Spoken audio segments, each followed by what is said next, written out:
In 2012, Malaysia Airlines put the largest commercial airplane in the world on its most important route. 2 A380s a day, Kuala Lumpur to London. Almost 1,000 seats that had to be sold every 24 hours. That was an insane amount of demand to generate. To give you an idea, the A380 burns 4,600 gallons of fuel per hour, according to published figures. The average operating cost alone runs more than $26,000 per hour. Estimates put a single flight to London at more than $300,000 one way. And there was another problem. Malaysia couldn't fill those airplanes. Meanwhile, the airline was bleeding, but it couldn't stop. Accumulated losses passed $2.6 billion.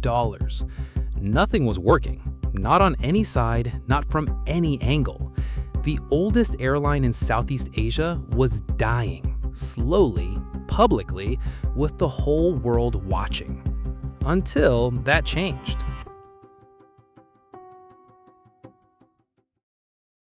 In July 2012, Malaysia Airlines took delivery of its first A380 and put it straight onto the London route. By the end of that same year, 2 A380s were flying between Kuala Lumpur and Heathrow. Each flight had 498 seats, 8 in first class, 66 in business, and 420 in economy. 2 flights a day meant 998 seats that had to be sold, every single day. Now, think about what that actually demanded. Malaysia Airlines wasn't competing against small carriers on the corridor between Southeast Asia and Europe. It was competing against Emirates, Qatar, Singapore Airlines, and Etihad, 4 of the biggest and most aggressive airlines in the world in premium long-haul flying. And the problems didn't stop there. Putting an airplane like the A380 on your biggest route only makes economic sense when the airline can fill it, and more than fill it, when it can properly monetize the premium seats. Malaysia Airlines had none of those advantages at the same scale. A lot of people think the cost of an airplane is just fuel. Fuel may be the most visible line on the page, but there are invisible ones that eat through any revenue you bring in. The total cost of running a 4-engine airplane this size comes in layers. Maintenance on 4 engines, more pilots type-rated on one specific airplane, more cabin crew per flight, catering for every cabin because everybody on board has to eat and drink, higher ground handling costs because the A380 demands special infrastructure at airports, airport fees tied to the weight of the airplane, and that's before you get to the rest. Let's look at the numbers because they tell the story better than any narrative can. Let's run a rough calculation based on average costs, average fuel burn, and figures other airlines have published about the A380, just to get a sense of the size of the problem. Kuala Lumpur to London, 10,616 kilometers, about 6,600 miles, roughly 13 hours in the air. An estimate of $26,000 to $29,000 per hour puts the cost of one A380 on this route somewhere around $338,000 to $377,000. Divide that by 494 seats, and the cost per seat lands somewhere between $685 and $765. But Malaysian Airlines wasn't flying the airplane full. The airline's seat factor in 2012 was 74.5%. In practice, that meant roughly 368 passengers were covering the cost of operating 494 seats. The estimated cost per passenger actually carried climbed to somewhere between $920 and $1,025. And here's the core problem. For that flight to be financially viable, the revenue generated per passenger had to beat the total cost of the operation. Not just the flight itself, but fuel, maintenance, crew, airport fees, and everything underneath. In an airplane where 420 of the 494 seats were economy, that was a brutal mission. But the most dangerous piece wasn't even the direct cost, it was capacity exposure. When you put 494 seats on a route, every one of those seats has to be priced, sold, and filled. If premium demand isn't strong enough, business and first go out empty or go out discounted. If total demand wobbles, dozens of economy seats fly with nobody in them, and every empty seat is revenue that never came in, sitting on top of a cost that was already spent. And that couldn't keep happening on one of the most important routes the airline had. Did Malaysian Airlines have other important routes? Absolutely. But London was the crown, and I'm going to show you why. When Malaysia-Singapore Airlines split into two carriers, Singaporean Airlines and Malaysian Airlines System, MAS was left with a small fleet of 19 airplanes and had to build an international network almost from scratch. One of the first destinations the airline chose was London. And it makes sense. For an airline based in Kuala Lumpur, London was always more than a destination. It was a direct connection into all of Europe, a powerful business market, and historically the gateway for passengers who wanted to keep traveling on into Southeast Asia and Oceania. In the early 80s, flying the DC-10, MAS pushed into continental Europe. Amsterdam, Paris, and Frankfurt joined the network. At its peak, MAS served 8 European cities: London, Paris, Amsterdam, Frankfurt, Zurich, Vienna, Brussels, and Istanbul, by then with its newest Boeing 747-200. But that was a different Malaysian airline, an airline in a country in the middle of an economic boom with strong state backing, running a large jumbo fleet and trying to go head-to-head with Singapore Airlines as the great carrier of Southeast Asia. Through the 2000s and 2010s, that ambition came apart. The market got more competitive. Costs went up. The Gulf carriers started draining away the transfer passengers who used to fly through Kuala Lumpur. And Malaysia kept shrinking its European presence, route by route, city by city. In 2016, Amsterdam and Paris were the last ones to come off the map. And when those two fell, London stood alone. Which raised a question a lot of people were asking. If London was so strategic, why was Malaysia Airlines having such a hard time making money on exactly that route? The original logic looked solid. At an airport like Heathrow, where every slot is worth gold, putting the biggest possible airplane on the route meant extracting the maximum out of every landing and takeoff.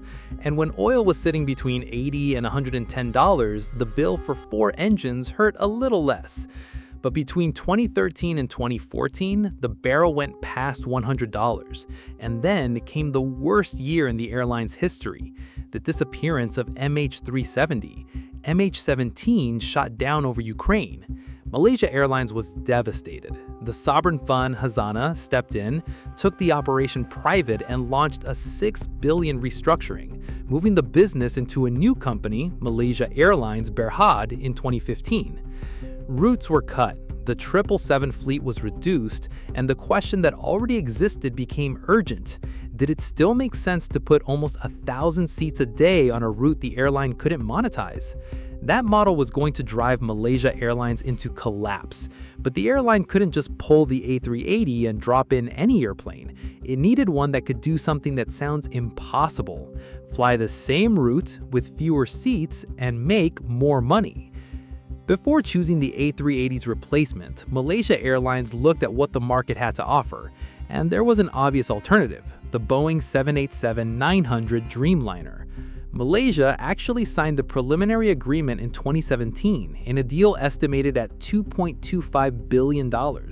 Then, it let the agreement lapse, and the reason was strategic. Malaysia Airlines' wide-body fleet was already largely Airbus, A330 and A380, and the A350 offered something the 787 couldn't offer the same way: operational commonality with the fleet it already had. Pilots certified on the A330 could move to the A350 with reduced training. That meant millions saved in training costs and a far faster operational transition. In November 2017, Malaysia Airlines took delivery of its first A350-900. The airplane had 286 seats, 4 in first class, 35 in business, and 247 in economy. On January 15, 2018, the first A350 lifted off from Kuala Lumpur, bound for Heathrow. By March of that year, the transition was complete. Both daily London flights had moved to the A350. The A380 was off the route. And that swap changes the entire math. The results started showing up. The A350 delivered roughly 25% lower fuel burn and emissions, plus significantly lower maintenance costs compared with the previous generation. And here's where the numbers get genuinely interesting. An Air Insight analysis based on Delta data put the A350-900's cost at around $22.81 per seat hour. On a 13-hour flight in the 286-seat configuration, that works out to roughly $85,000 per flight, about $297 per seat. Compared to the roughly $685 to $765 per seat estimated for the A380, that's a reduction of somewhere between 57 and 61% in cost per seat per flight. And you need to understand what CASK, cost per available seat kilometer, actually changes in a business like this. In the first quarter of 2018, the same quarter the A350 took over the London route, Malaysia Airlines reported a 6.6% increase in passenger yield compared with the same period the year before. RASK, revenue per available seat kilometer, rose 3.5%. And if you look at the full year of 2018, the pattern holds. Malaysia Airlines reported higher revenue, continued RASK improvement, and its best customer satisfaction score in years, 22 points higher on Net Promoter Score than the year before. The company didn't necessarily need to carry more passengers. It needed to make more money from each passenger it was already carrying. Fewer seats, lower costs, higher yield. That's the equation the A350 created. But, and this matters, the A350 didn't drive the yield increase on its own. It made a different strategy possible. And that strategic decision wasn't really about an airplane. It was about what kind of airline Malaysia Airlines wanted to be. By 2018, the airline was openly saying it had simplified and resized its wide-body fleet around the A350-900 and the A330, matching the airplanes to the real scale of the operation. And that needs context.